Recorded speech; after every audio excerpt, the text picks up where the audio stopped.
In dieser Folge gibt es Tipps, wie man mit Streitsituationen umgeht. Ich habe eine kleine Schraube im Gras verloren und es gibt einen Wettbewerb. Also, let's go! In letzter Zeit ist uns dann wichtig geworden, dass Streitprävention, das haben wir wirklich entschlüsseln. Und deshalb haben wir vor einer Woche mit dem Altair von der Jugendarbeit Münchenstein ein Interview geführt. Salut zusammen. Ich bin der Altair Köchlin, ich bin Sozialpädagoge, habe an der FNW studiert und arbeite. Das bisschen, was wir hier sehen, ist Teil vom Jugendhaus Münchenstein, wo ich arbeite, und zwar schon seit mehreren Jahren. Ich habe das Ressortprojekt unter mir, habe in dem auch schon mit Miguel sehr viele Projekte gemacht und bin extrem gespannt, was da rauskommt am Schluss. So eine Reise zu zweit ist meiner Meinung nach viel einfacher als jetzt in einer Dreiergruppe oder noch grösser. Weil da ist man aufeinander abgestimmt. Sehr oft nimmt man auch jemanden mit, den man kennt, wo man auch schon Sachen gemacht hat vorher. Es hat nicht das Risiko wie in einer Dreierkonstellation, dass sich zwei plötzlich gegen einen verbünden mit ihren Zielen oder so weiter, dass sie sich einander ausspielen. Sondern da geht es wirklich einfach darum, haben die zwei das gleiche Ziel vor Augen, die gleiche Motivation, wollen sie gleich weiter. Wenn das klappt, wenn das schon mal gegeben ist, ist das super. Wenn es aber nicht gegeben ist und der eine ist ein Risser oder der andere ist plötzlich auch mit, aber in eine andere Richtung, dann kann es zu einer Krise kommen, wo, wenn man nicht vorbereitet ist, das ganze Unternehmen, das ganze Projekt gefördert ist. Das heisst, die Reise fängt schon vorher an.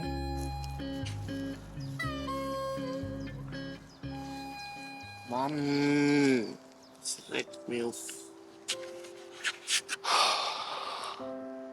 Wieso mache ich das da? Wieso mache ich das da? What the fuck? Wie bin ich da? Wieso mache ich das so spät am Abend? Zur Erklärung.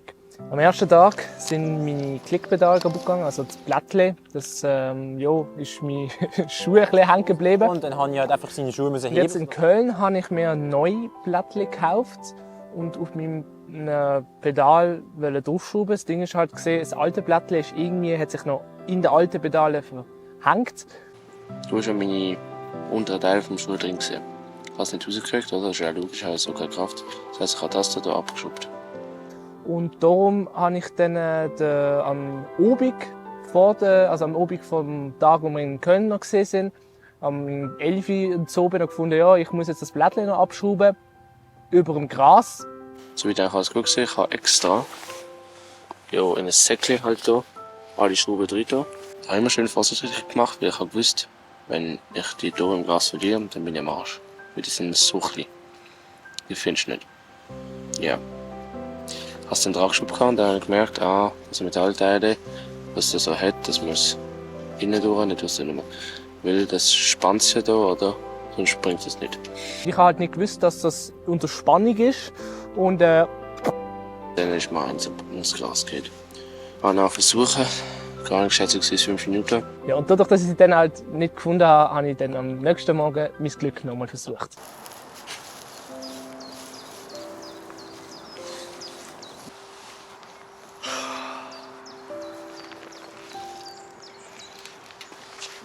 Regt mich auf.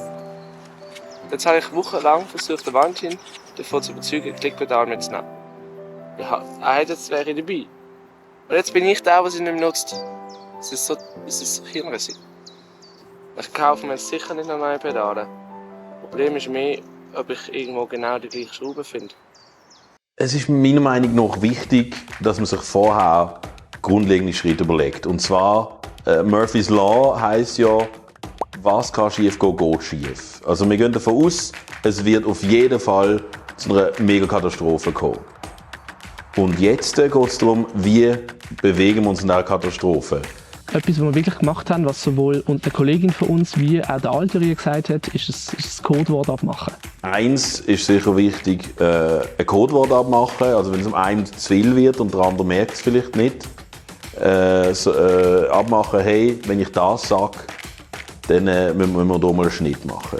Bei dem Codewort ist wirklich, wenn das fällt, dann auseinander, jeder sein Space. Respektive, wenn ich das sage, dann sage ich, wenn ich das Codewort sage, dann heisst das Stopp, jetzt braucht es Zeit für mich. Jawohl, also ich habe jetzt einfach eine viel zu große Schraube drin. Okay, ein Problem gelöst hier. Einfach eine andere Schraube drin. Ja, und jetzt machen wir noch einen kleinen Wettbewerb. Haut mal in die Kommentare, was ihr denkt, was unser Codewort ist. Zu gewinnen gibt es ein Babu-Shirt, also haut die Kommentare voll mit maximal 5 Kommentaren pro Person. Let's go!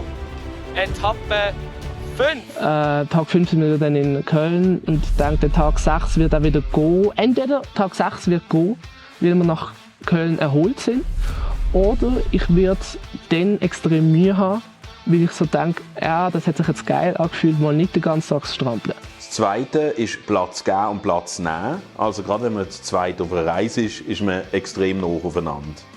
Und wenn man sich dann nicht ab und zu ein bisschen Platz geben kann, ein bisschen Platz nehmen kann, dann wird man mehr oder weniger einfach aneinander greifen. Und wenn es dann so Reibungen gibt, ist meistens dann, wenn so die kleinen Sachen anfangen. Und die kleinen Sachen werden immer mühsamer, immer grösser. Die schon in einer Wege sind oder mit anderen gelebt haben, kennen das sehr gut. So, zum Beispiel das Phänomen Tellerwäsche, wo jetzt auf der Veloreise wahrscheinlich nicht der schlimmste Fall sein wird, aber wo halt andere Sachen dazukommen. Ja, es geht weiter. Etappe 5. Nach einem Tag Pause. Ich fühle mich gestärkt. Ich bin froh, dass meine Klickpedale jetzt wieder gehen. Ich merke einen wesentlichen Unterschied. Denn das Dank an der Wanjin, der Catchy geholt hat, das macht jetzt auch einen wesentlichen Unterschied. Ja, das Einzige, was halt noch fehlt, ist noch die Luft. Aber das geht dann schon irgendwie. Also bis jetzt, also ich finde es gerade jetzt, das läuft ein bisschen wie Butter. Mal schauen, was der Tag jetzt so bringt. Zum gar nicht in so eine Situation kommen, da gibt es keine Patentlösung, denke ich. Also, man kann nicht sagen, wir machen die und die Schritte und dann wird es nicht passieren. Aber was man machen kann, um eine Situation zu verhindern, ist sich überlegen, wo passieren die meisten Reibungen. Und das ist sehr oft bei der Kommunikation. Also wenn man etwas falsch versteht und dann halt anders darauf reagiert, als erwartet wird, dann kann es sein, dass es plötzlich auseinandergeht. Also ich tue mich da sehr gerne ans 4-Ohren-Modell wenden vom Schulz von Thun, der sagt, es gibt eigentlich 4 Ebenen. Es gibt Beziehungsebenen, wo davon redet, in welcher Beziehung stehen wir. Es gibt Sachebenen, wo halt einfach sagt, von welcher Sache reden wir, was ist genau die Ausgangslage. Es gibt die Appellebene, ich will, dass du etwas machst. Und es gibt die Selbstoffenbarungsebene, die sagt, schau, ich will mich dir mitteilen mit dem. Hier ist ein gutes Beispiel der einfache Satz, das Fenster ist offen. Hier kommt es zuerst mal ins Appellohr, zum Beispiel, auf der Appellebene. Das heisst, mach etwas dagegen. Und in diesem Fall wäre es, mach das Fenster zu. Wuff, wuff. Dann gibt es auch die Beziehungsebene. Und die sagt, hey, du vergütest Heizungsenergie, du verschwendest da gerade. Also gerade ein Vorwurf in der Beziehungsebene. Jetzt kommt der Hügel. Let's go! Wenn man es im dritten, also der Selbstoffenbarungsebene anschaut, dann wäre das eigentlich die Aussage, hey, ich habe kalt, oder? Das Fenster ist offen, aber ich offenbare mit dir, ich fühle mich nicht wohl, ich habe kalt. Und das letzte Ohr ist das Sachohr, wo halt der Satz, das Fenster ist offen, verarbeitet als das Fenster ist offen. Und wenn es ins Sachohr reinkommt, dann kann man sich denken, jawohl, es ist offen, macht vielleicht gar nichts. Also da wird die Information einfach 1:1 so weitergehen.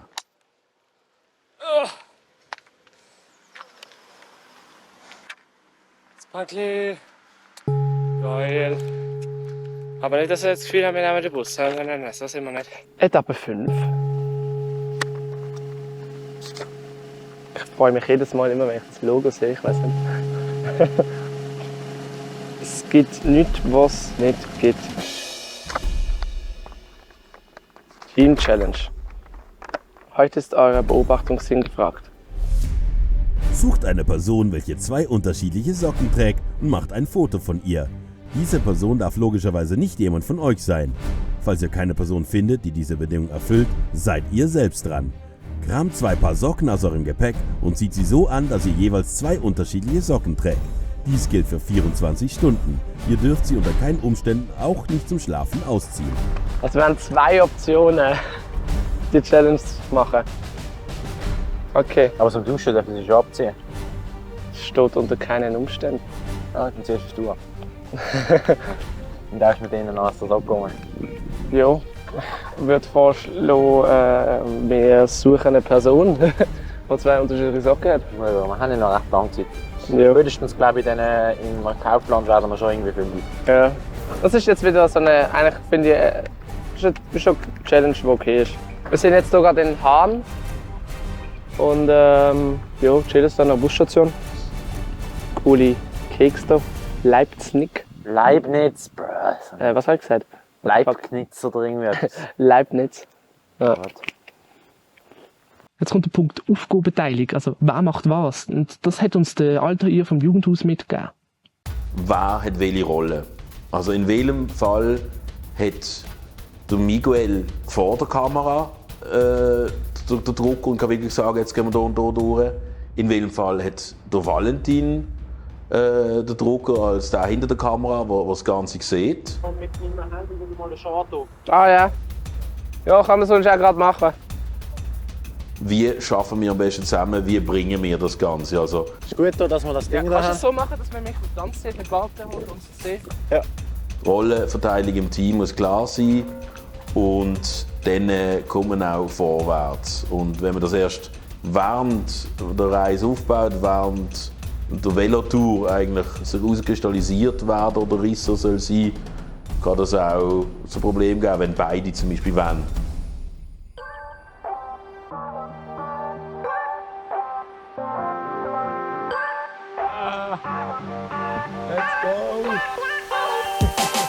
Also was der Alte uns gesagt hat, ist, wir sollen ganz klar aufteilen, ich bin zuständig für das, der Valentin ist zuständig für das.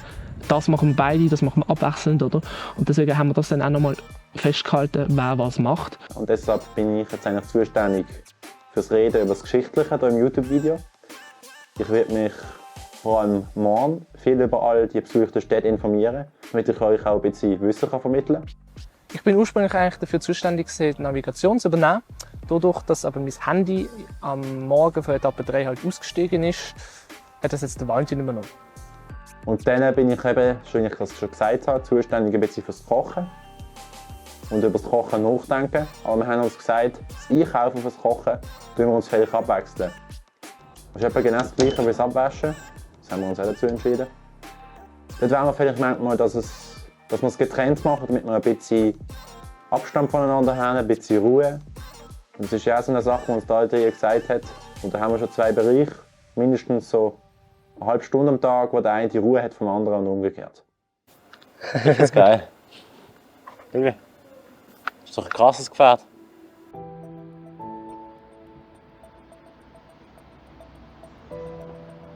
Die Wuppertaler Schwebebahn ist einfach etwas Einmaliges, gebaut am Ende 19. Jahrhundert, Anfang 20. Jahrhundert. Es gibt eine krasse Geschichte. Nämlich dort einmal ist anscheinend ein Elefant aus der Wuppertaler Schwebebahn rausgefallen, weil irgendwann mal der Zirkus 1910 dort war.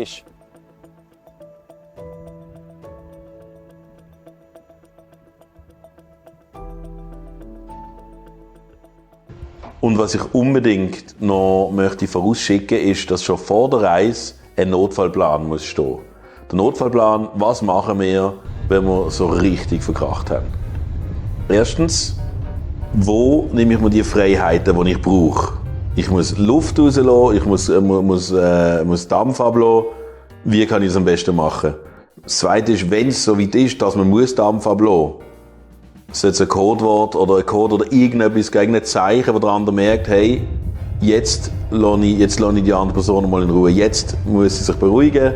Ich gehe zurück und gebe ihr, und das sind wir beim dritten, den Raum. Und Raum kann man nicht nur geben, sondern kann man auch nehmen, wo man auch bewusst ist und sagt, hey, schau mal, jetzt längt's, jetzt Jetzt gehst du mal so ziemlich auf den Deckel. Gib mir Abstand. Gib mir 5 Minuten, gib mir 2, was auch immer. Aber bemerkbar machen, wenn es so weit ist. Wir erreichen die Endhaltestelle. Ich bin jetzt gerade eine Runde gefahren mit der Bahn und ich muss sagen, es ist so komfort. Also im Vergleich zu den Zügen und den Bahnen gestern, zu den Zügen bei uns daheim, ist das einfach so reibungslos gemütlich. Keine Ruckler, rein gar nichts. Vor allem, es ist so effizient. Du hast einen Ausblick von oben runter auf die Straße. Ich meine, effizient, es ist so übereinander. Also ich kann es verstehen, dass sie das hier gebaut haben. Geile Sache. Und das Letzte, was auch im Notfallkoffer ist das Weitergehen. Wo auch klar ist, hey, es kann krachen, wir haben uns jetzt Abstand gehabt, wir haben uns den Platz gegeben, den wir brauchen zum Beruhigen. Ja, ehrlich, ich würde es dir auch empfehlen zu machen. Danke.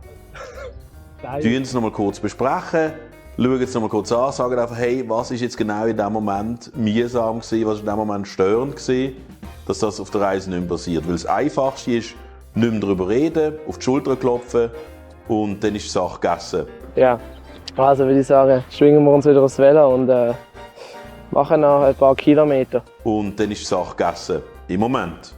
Aber dann kann sie jederzeit wiederkommen. Wenn man aber sich die Kraft nimmt und Zeit nimmt und sagt, jetzt sitzen wir zusammen, schauen es noch mal kurz an, dann können sehr viele Sachen verhindert werden. Die Straßen sind nicht immer frei.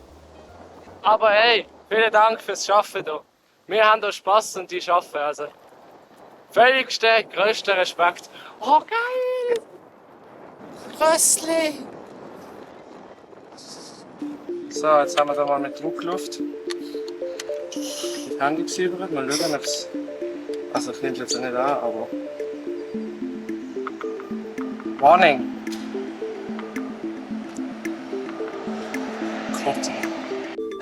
Ja, irgendwie hat das nicht geklappt. Das reibe Handy.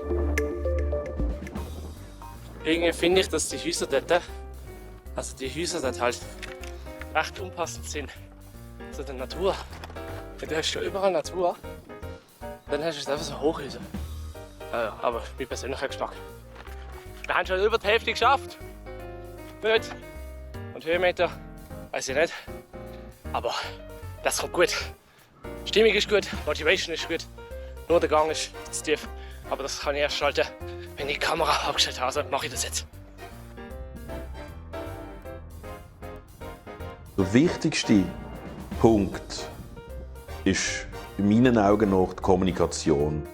Und das ist nicht nur miteinander reden, was sage ich dir, was gebe ich dir, sondern halt alles. In der sozialen Arbeit sagt man immer, man kann nicht kommunizieren oder halt auch in der ganzen Kommunikationstheorie, man kann nicht kommunizieren. Das heißt, alles, was ich mache, ist eine Art von Kommunikation.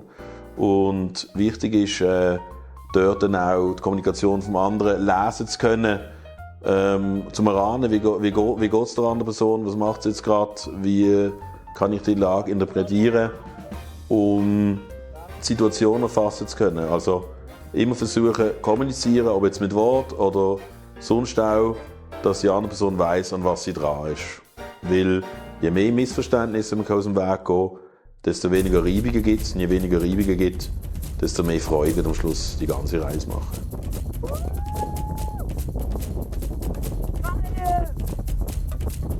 Also da hätten wir eigentlich gerade raus müssen, aber naja, ein wenig Wasser hat es. Let's go! Nonstop! Ich bin unstoppbar! Okay, scheiße.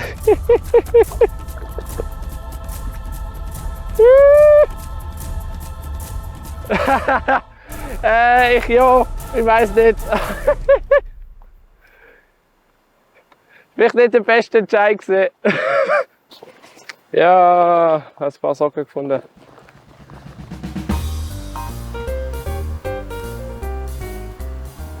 Update zur Challenge. Wir sind hier ja am Chillen und dort hinten, ich schwenke jetzt noch kurz über, dort hat es 2 Mädchen auf einer Picknickdecke, die machen es hier gemütlich. Also ich wäre jetzt eigentlich auch viel lieber in ihrer Position. Lol. Und die eine hat tatsächlich 2 verschiedene Sachen angehabt. Geil. Challenge erledigt für heute und den Rest vom Tag genießen.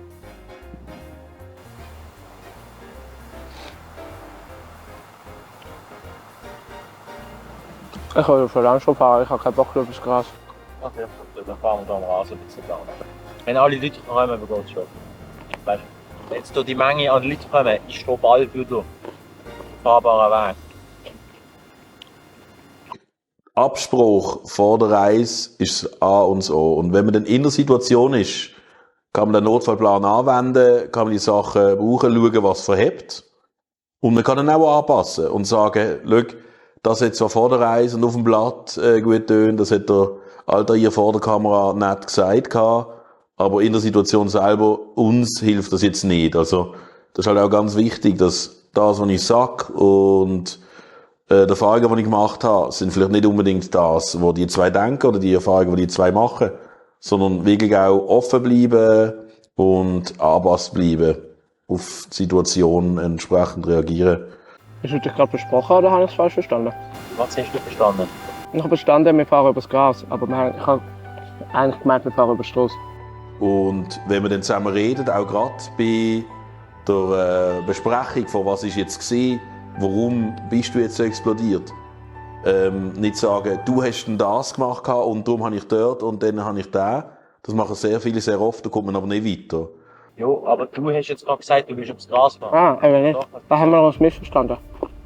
Wir haben uns nicht missverstanden. Doch. Ich habe dich nicht verstanden. Okay. Wir haben uns nicht gegenseitig nicht verstanden. Das ist verdammt egal. Wie habe ich den Miguel überhaupt kennengelernt? Am Anfang bin ich ein bisschen so zurückhaltend gesehen. Was alles mit dem Velo da? Jo, jetzt leider eine Sache gegeben, die ich unterschätzt habe. Du Miguel, es sind 150 Kilometer, die wir heute machen müssen. Ja, dann stehen wir jetzt da und brechen ab. Miguel, Valentin, ich wünsche euch, dass ihr auf dieser Fahrt, die ihr jetzt macht, alles Schwierige so könnt überwinden und weiterkommen, dass ihr genau den Spass und genau das Erlebnis könnt kriegen könnt, was ihr wollt. Weil ihr macht eine super Vorbereitung, ihr macht super Videos und ich denke, wenn ihr jetzt Vollgas gebt, dann wird auch das voll der Hammer, das sind so abgedroschen. Voll der Shit.